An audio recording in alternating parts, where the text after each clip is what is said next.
For most of recorded human history, we assumed we understood the basic shape of life on Earth. Not all of it, not every beetle, not every moss variation, not every microorganism in the soil, but the large things, the things big enough to matter, the things that could hunt. We assumed those at least we had found. In 2004, we discovered we were wrong. Not wrong about a microbe, not wrong about a deep-sea shrimp or a new species of jellyfish. Wrong about an animal the size of a school bus. An animal with eyes the size of dinner plates. An animal that had been leaving its marks on the bodies of sperm whales for over a century, circular scars, suction wounds, the evidence of something enormous and deliberate, and that no living human being had ever seen. The giant squid was not a myth, it was not a sailor's exaggeration.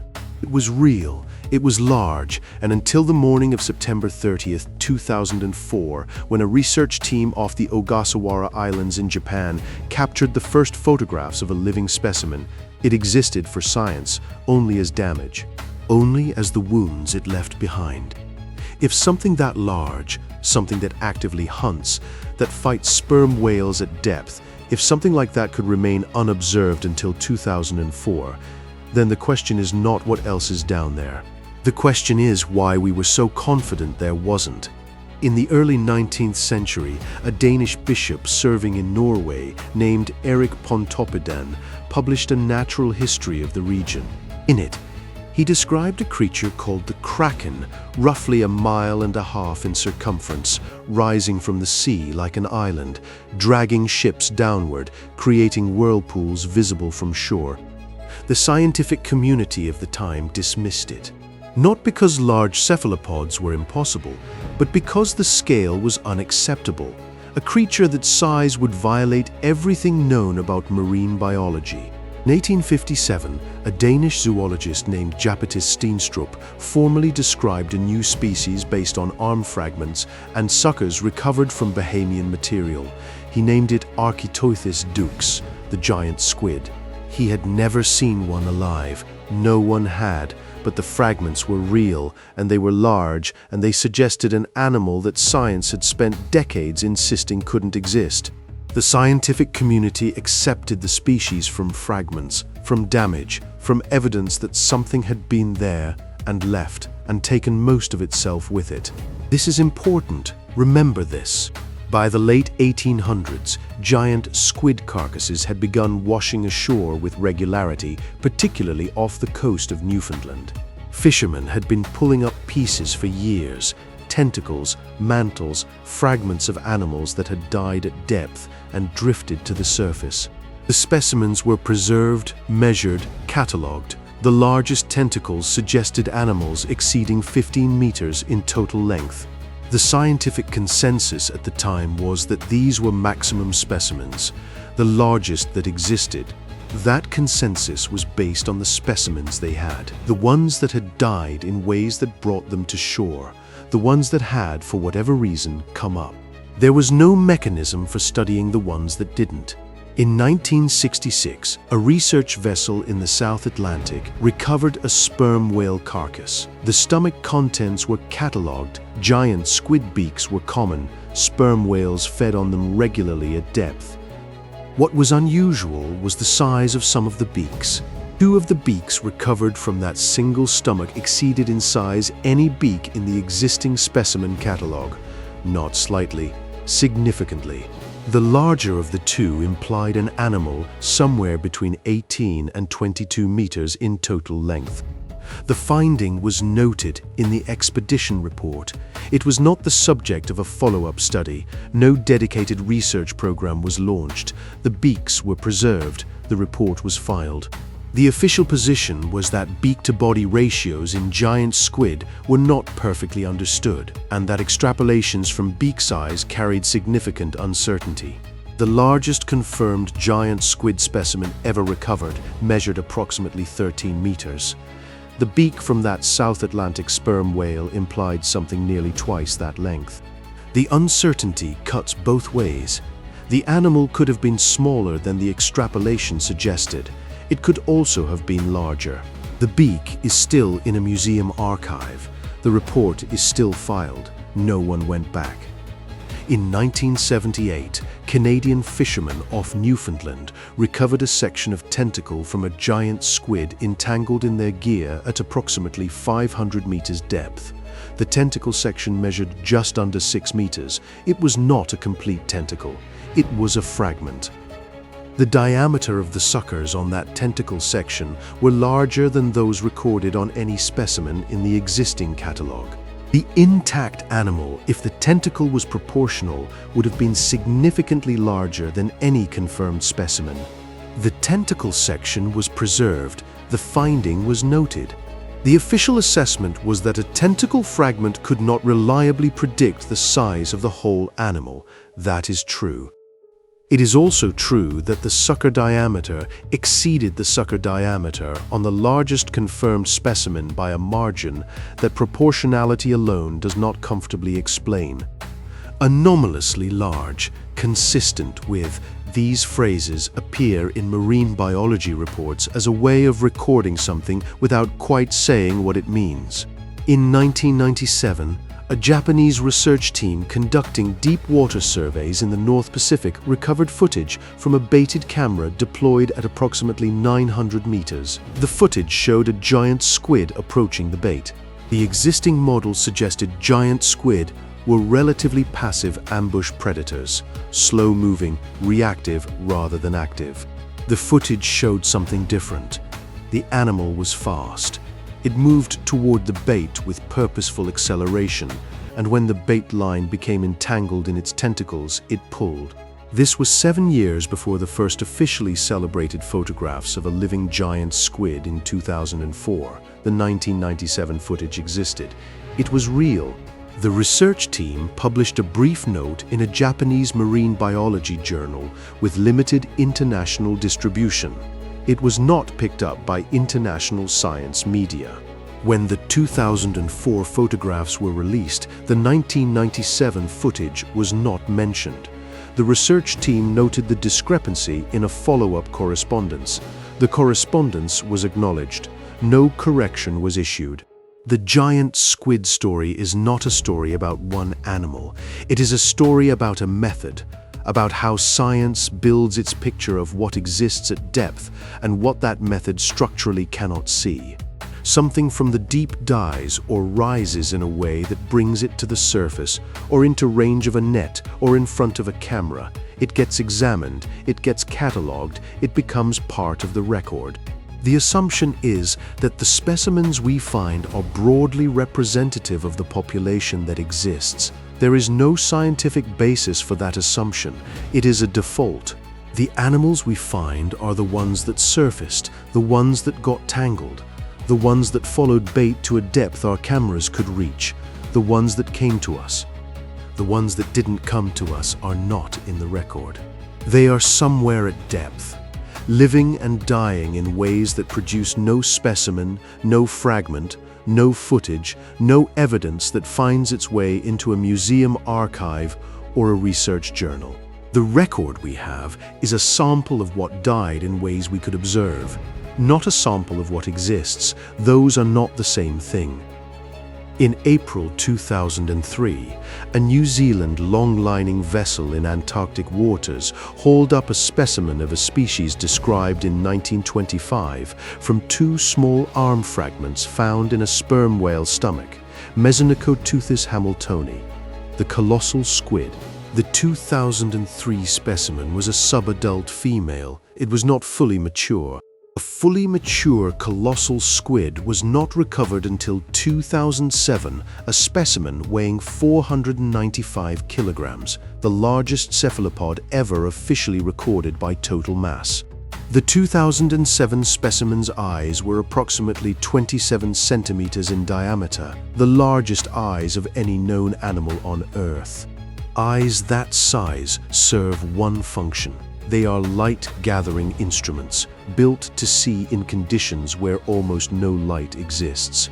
Built for depths where no camera we have deployed has ever operated long enough to document what lives there. The colossal squid was a confirmed species for 78 years before we saw a living adult. During those 78 years, every model of deep-sea predator ecology was built without accounting for what a 500-kilogram ambush predator at depth does to a food web. When we finally got the animal, it was larger than the fragments had implied.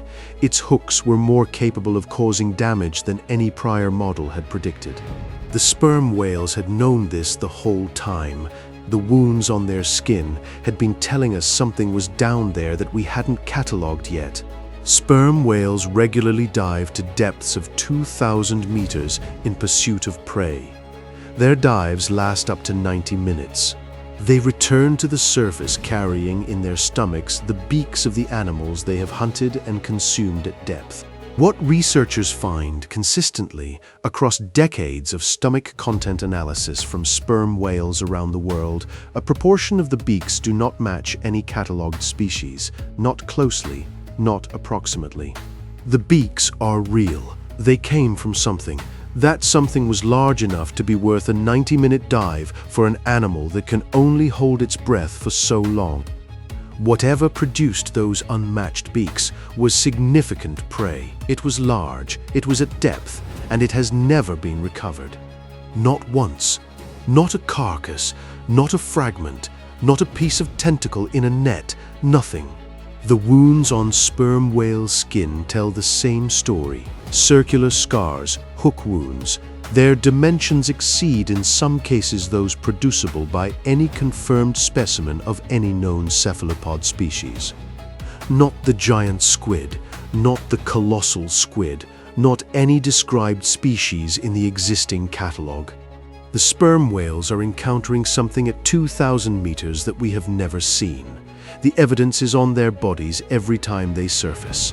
We measure it, we photograph it, we note it in the literature. We do not go looking for what made it.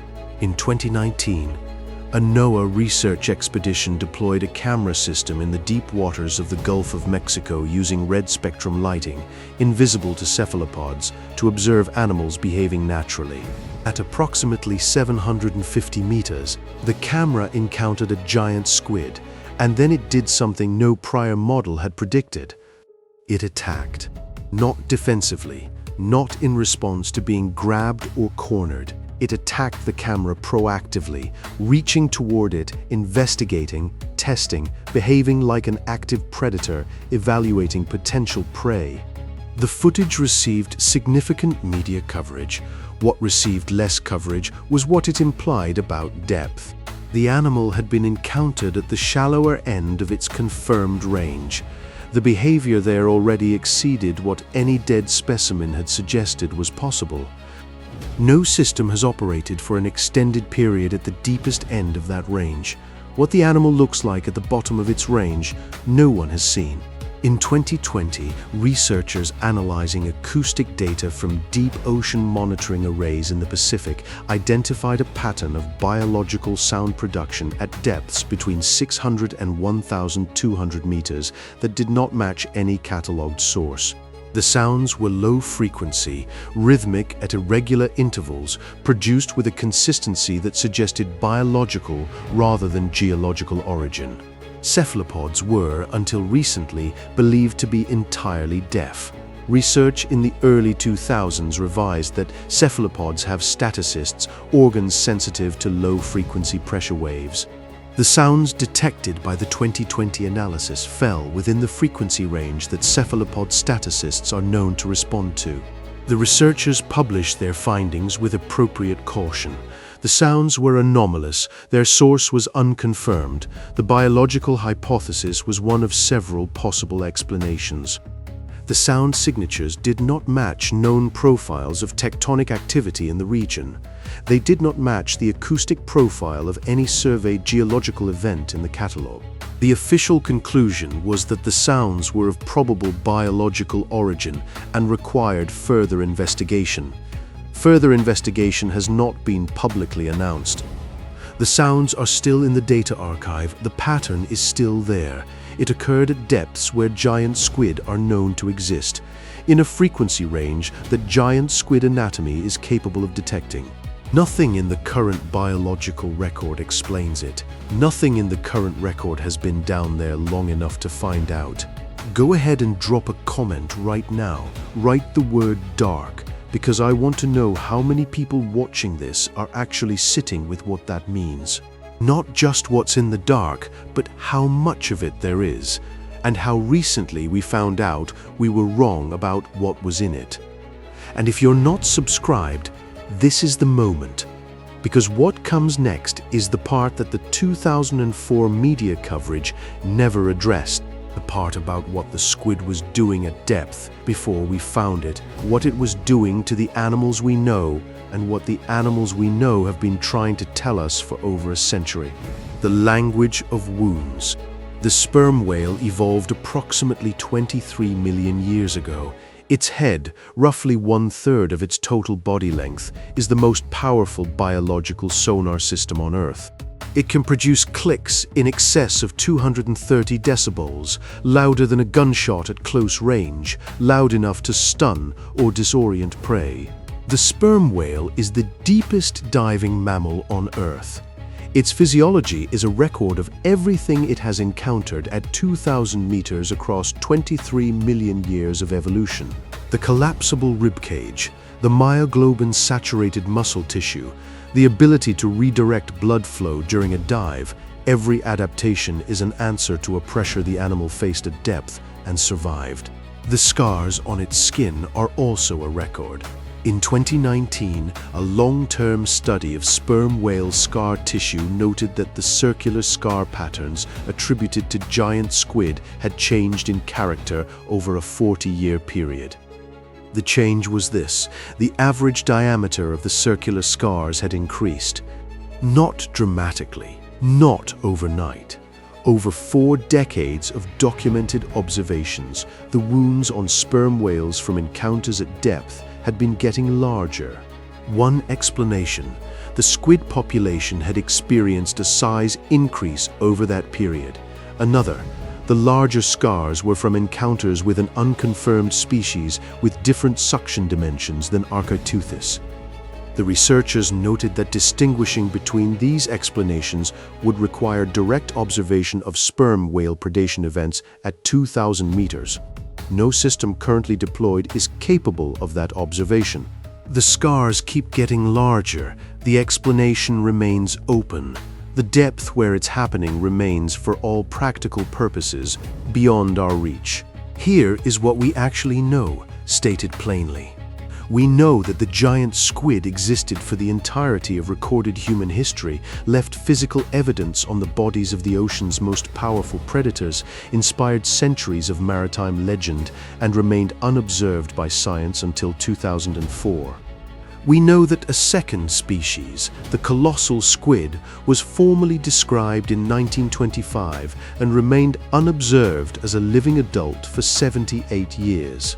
We know that sperm whales carry in their stomachs beaks that do not match any catalogued species, and on their skin wounds that exceed the dimensions producible by any confirmed cephalopod.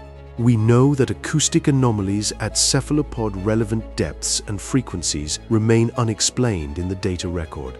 We know that the deep ocean contains, by current estimates, somewhere between 700,000 and 10 million species. We have formally catalogued fewer than 250,000 marine species across all depths. We know that the confident statement, the one that says we basically understand what large animals exist on this planet, has been wrong before recently. About something bus-sized with eyes like dinner plates. What we don't know is the shape of what we're still missing. Not the exact dimensions, not the depth, not the behavior, not whether the wounds getting larger on sperm whale skin represent a change in prey, or evidence of something we have not yet had the equipment or attention to find. The giant squid existed for decades in the scientific record as damage, as the marks it left on things we could reach, as negative space, defined not by what it was, but by the shape of what it had touched. We are still reading negative space, we are still finding shapes we can't account for, and the thing about negative space is that it only tells you something was there. It doesn't tell you how large. It doesn't tell you how many. It doesn't tell you whether it stayed. The first photographs of a living giant squid were taken in 2004. The first video footage in its natural habitat was captured in 2012. We are a little over 20 years into actually seeing this animal alive in the water doing what it does. The sperm whales have been encountering it for 23 million years. We are very new to this, and the ocean is very old. Somewhere below the depth where our cameras stop working reliably, in water where the pressure would destroy a standard research vessel, in darkness that our lighting systems barely penetrate, something has been leaving its marks on the largest predators we know. It has been doing this for longer than our species has existed, and we are only just beginning to understand that the marks were a message, and that we never thought to ask what it said. If this is the kind of depth you want more of, subscribe and turn on notifications. We're going into the acoustic record next, the sounds that don't match, the explanations that don't hold, and the data that's been sitting in research archives since before most of you were born. The ocean doesn't give up its answers easily, but it has been leaving clues for a very long time. We just have to know where to look.